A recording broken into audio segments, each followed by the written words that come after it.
السلام عليكم ورحمة الله وبركاته. أهلا بكم أيها المشاهدون الكرام على قناة الفكر والنظر. أنا أخوكم محمد آصف، أدرس بدار الحكمة التابعة للجامعة الرحمانية.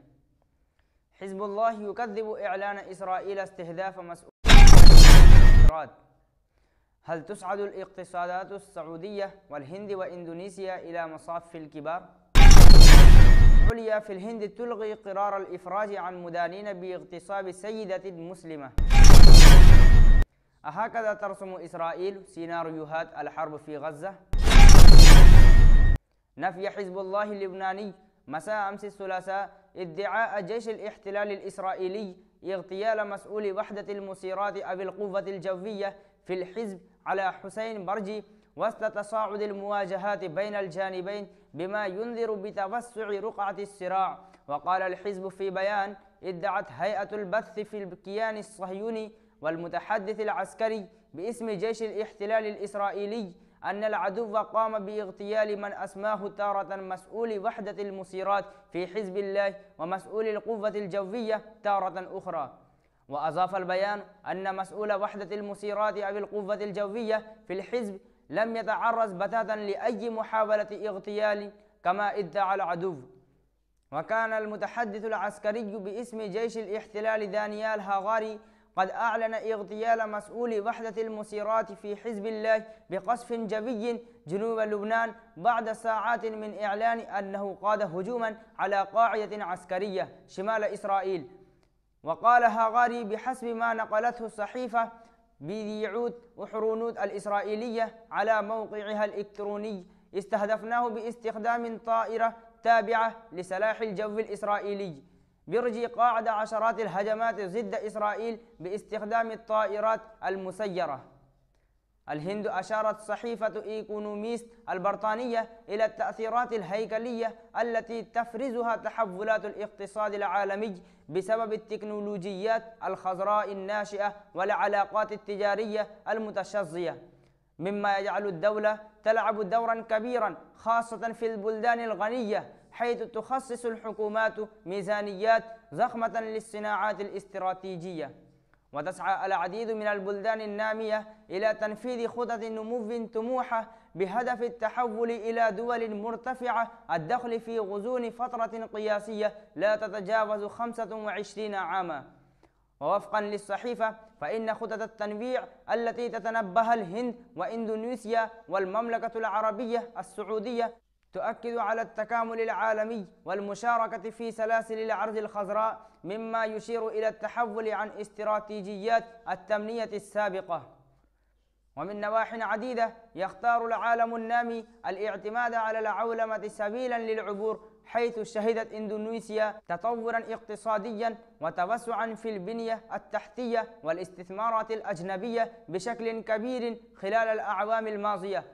وكان تقرير لفاينانشال تايمز قد ذكر أنه منذ العام 2014 باستثناء فترة وباء كورونا نما الناتج المحلي الإجمالي الإندونيسي بنحو 5 سنويا.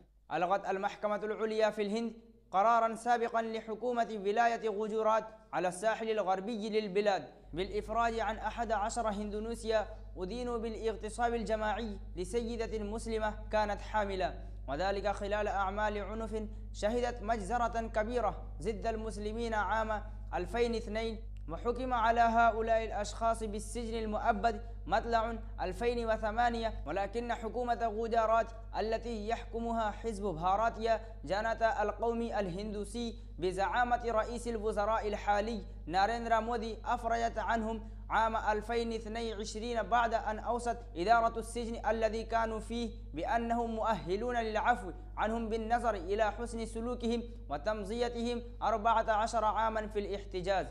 وأثار القرار حين ذاك احتجاجات من منظمات وناشطين ومن عائلة الضحية بلقيس بانو التي تقدمت ومتضررين آخرين بالتماس إلى المحكمة العليا ضد الإفراج عن المدانين في القضية.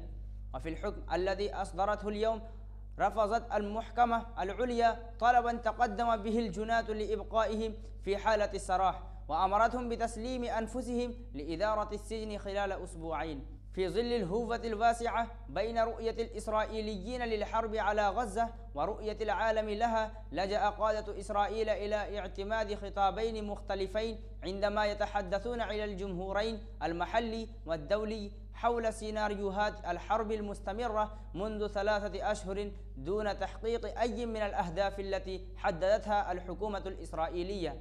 تقول صحيفة نيويورك تايمز الأمريكية إن مسؤولين إسرائيليين بدأوا في إخطار وسائل الإعلام الدولية أن الجيش الإسرائيلي ينتقل إلى مرحلة عمليات عسكرية أقل كثافة خاصة في شمال غزة، وسط قلق دولي من حجم الدمار والخسائر في صفوف المدنيين.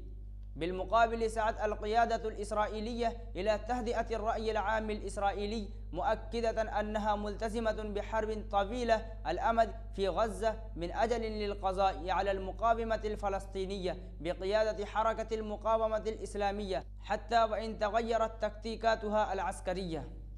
وبحسب محللين فإن هذه الرسائل ليست متناقضة، ولكنها تعكس جهود الحكومة الإسرائيلية لتهدئة الرأي العام الدولي في المدى القريب بهدف تحقيق أهدافها في المدى البعيد.